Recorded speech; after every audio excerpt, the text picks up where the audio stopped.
What's going on? It's your boy Coach. We are on day 64 and I'm here. Got my cardio, or I guess my walk done.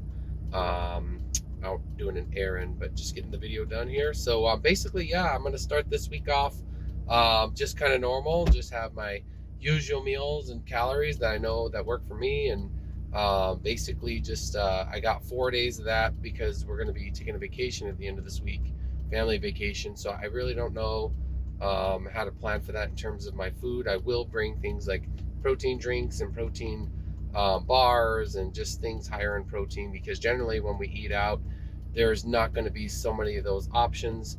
And I'll get more into that in those days if I'm able to make some videos. So, yeah, basically, like I said, after a hard cut, like we did last week, or I did after a hard cut like last week, what I generally do is bring the calories up. And I actually had, a little section last night where I had some more room for some calories to kind of start this week off, not in such a high deficit from what happened last week.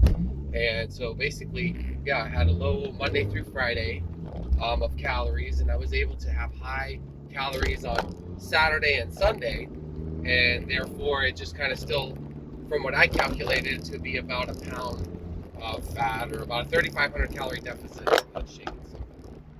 So I'm following up here from day 64 where I was having, I think, some film issues in my car with it shaking too much.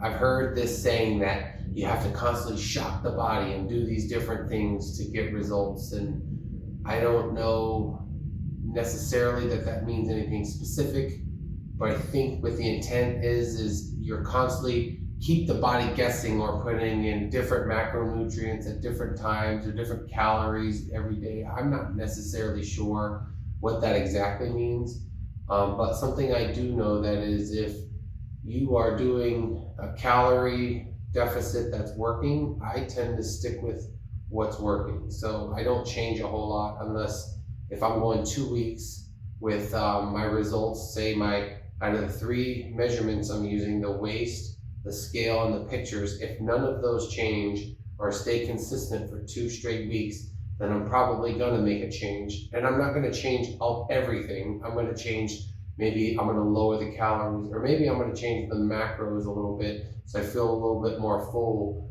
There's a lot of different things you can do. So, but yeah, there was this once upon a time, it was, hey, if I do no carbs, for the first 2 days, and then I throw a ton of carbs on the third day, that my body's gonna get shocked and it's gonna just process it or absorb it or do whatever. And really at the end of the day, it has to do with your calorie deficit and averages, and I use the week as the measurement. So if you start tracking this stuff and you start seeing all your logs of, okay, I had these low calorie days and a high, it averages out to some number. And really, if you're looking at those averages, that's more important than, hey, I had this at this time and then I had no fat this day and then high fat. Just moving the calories around. I've done this where you do 2,000 calories a day, 3,000, 4,000, then you come down to 2, and it's a wash. So it's whatever works best for you to stay in a deficit, in the ideal deficit, meaning if you're in too high of a deficit and have suffering or you're losing weight too fast, I recommend being kind of in a sweet spot where you're losing about a pound or two a week. So yeah, that's probably something that takes time to learn, and it's not going to happen overnight. But no, you don't need to do these drastic curveballs at your body thinking I can trick it somehow, like with how I do nutrition. Like, the body's a pretty amazing vessel.